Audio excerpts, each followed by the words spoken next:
बिस्मिल्लाहिर्रहमानिर्रहीम।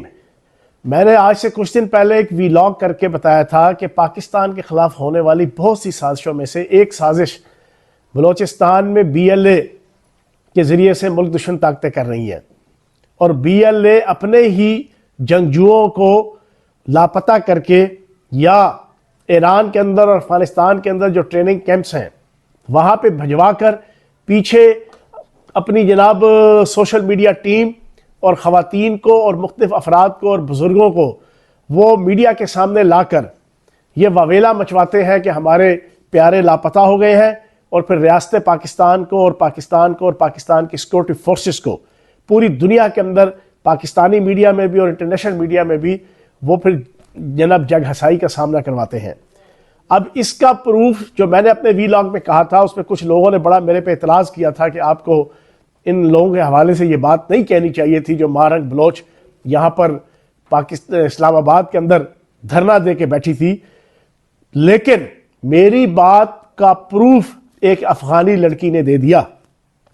अफ़गानी लड़की का एक वीडियो मंजर आम पे आया है जो मैं भी आपको सुनवाऊंगा। आपको पता चल जाएगा कि उसमें किस तरीके से उसने मारंग बलोच की उस साजिश को और मुल्क दुश्मन ताकतों की और BLA की उस साजिश को बेनकाब किया।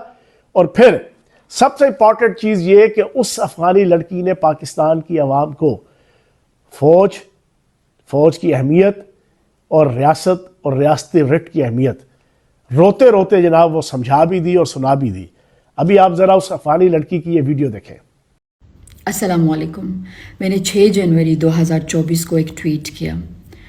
उसमें मैंने कुछ सवाल पूछे थे मारंग बलोच से, और उन सवालों में एक सवाल ये भी था कि जो 1.5 मिलियन बलोच ईरान में रह रहे हैं, जो BLA BLF के दहशतगर्द तंजीमों के साथ हैं, उनके लिए रियासत पाकिस्तान पे हमले कर रहे हैं, आप उनमें अपनी मिसिंग पर्सन को क्यों नहीं ढूंढती?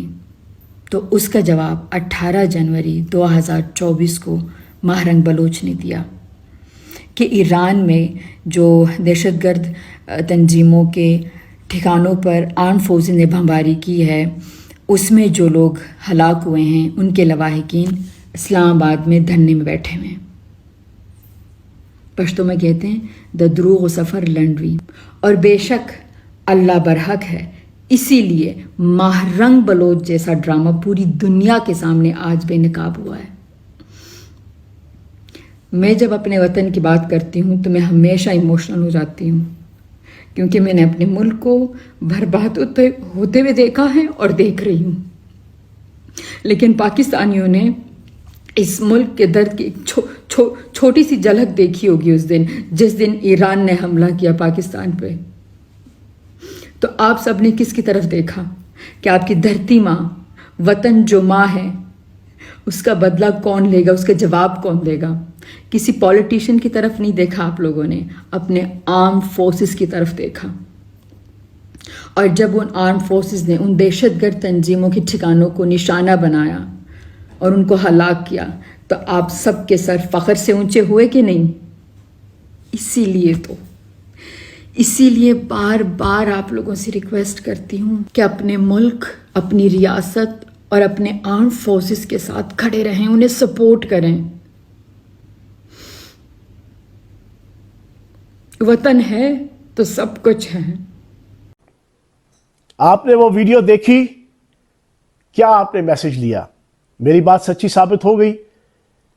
मारंग बलोच ने अपने मुंह से इसको तस्लीम किया और इसको जवाब दिया कि जो लवाहिकीन यहाँ पर बैठे थे लापता अफराद के, वो लापता अफराद ईरान के जो मिसाइल हमला पाकिस्तान की सिक्योरिटी फोर्सेस ने किया उसमें मारे गए।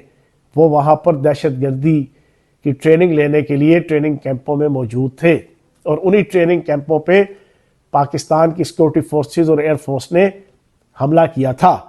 अब आप बताएं ये कितनी बड़ी साजिश है, ये कितना बड़ा खिलवाड़ है, ये कितनी बड़ी फॉल्स फ्लैग ऑपरेशन के ज़रिए से पाकिस्तान को मिलाइन करने का, पाकिस्तान को रिग्रेट करने का, पाकिस्तान को रिप्रोच करने का, पाकिस्तान को विलिफाई करने का, पाकिस्तान को गंदा करने का एक आलमी एजेंडा है, जिसमें ये BLA और ये नाम नहाद NGOs, ये नाम नहाद सोशल मीडिया एक्टिविस्ट, वो सारे के सारे इन्वॉल्व हैं। लेकिन इस अफगानी लड़की के मैसेज का जो दूसरा पहलू है, उसने कहा, रोते हुए कहा कि शुक्र करो तुम्हारे पास फौज है, ऑर्गेनाइज फौज है, वेल इक्विप्ड फौज है, दलेर फौज है, वरना अफगानिस्तान के अंदर ये फौज नहीं थी, ये वेल इक्विप्ड फौज नहीं थी, ऑर्गेनाइज फौज नहीं थी, मेरा मुल्क तबाह हो गया, बर्बाद हो गया। और उसने रोते हुए कहा कि मैंने अपनी आंखों के सामने और हमारे अफगानी बाकी कौम के लोगों ने अपनी आंखों के सामने अपना मुल्क तबाह होते हुए देखा। तो जनाबे वाला अपनी फौज की कदर करें, अपने फौज की हिफाजत करें, अपनी फौज की इज्जत करें। उसने बिल्कुल सच कहा। जब ईरान की तरफ से मिसाइल हमला हुआ तो क्या पाकिस्तान की आवाम ने किसी सियासी रहनुमा की तरफ देखा, किसी लेबर लीडर की तरफ देखा, किसी ट्रेड लीडर की तरफ देखा, किसी क्रिकेट की टीम के कप्तान की तरफ देखा, किसी बास्केटबॉल की टीम की कप्तान की तरफ देखा? पूरी पाकिस्तानी कौम की नजरें पाक फौज और पाकिस्तान की सिक्योरिटी फोर्सेस पे थी कि वो क्या जवाब देती है। और अगर ये जवाब ना दिया गया तो आज मिसाइल जो है वो पंजगोर में या बलोचिस्तान के बॉर्डर पे गिरे हैं, कल ये कोयटा पे और डेरा गाजी खान पे और लाहौर पे और पिंडी इस्लामाबाद पे भी गिरेंगे।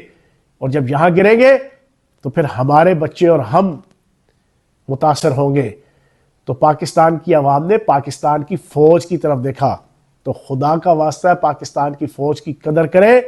इस दुनिया के अंदर जहां हर तरफ मारा मारी, आपा धापी, छीना झपटी और वसाइल की जंग है, पाकिस्तान एक इंतहाई इंपॉर्टेंट जियोग्राफिकल स्टेटस रखता है। पाकिस्तान सोने, तांबे के और मादनियात के वो वसाइल रखता है कि जो बहुत कम मुल्कों के पास हैं। पाकिस्तान सी पैक रखता है, पाकिस्तान गर्म पानी के जनाब ज़खायर रखता है, पाकिस्तान अफरादी कुव्वत रखता है, पाकिस्तान एटमी ताकत है, पाकिस्तान मिसाइल टेक्नोलॉजी रखने वाला मुसलमान मुल्क है। पाकिस्तान की एक अहमियत है, उस सारी अहमियत को देखते हुए मुल्क दुश्मन ताकतें पाकिस्तान की आवाम और फौज के दरमियान नफरत की खलीज पैदा करना चाहती है। सियासत के अंदर भी, मीडिया के अंदर भी, माशरत के अंदर भी, हर जगह पे इसी साजिश को कामयाब बनाने के लिए सारा कुछ धमाका चौकड़ी हो रही है। और इंशाअल्लाह पाकिस्तान की मुहिब्बे वतन अवाम, पाकिस्तान की बाशऊर अवाम जो इस सारी साजिश को और इस सारी डर्टी गेम को समझती है, वो अपने बाकी भाइयों को समझाएगी और बतलाएगी। और चंद ही हफ्तों और महीनों के अंदर पाकिस्तान की अवाम की जो बाकी अवाम रह गई है, 70-80% अवाम को समझ आ गई है। जो बाकी 20-25% अवाम रह गई है, 8 फरवरी के इलेक्शन के बाद इंशाअल्लाह उनको भी समझ आ जाएगी। अल्लाह पाक पाकिस्तान को खैर व आफियत से रखे। पाकिस्तान जिंदाबाद।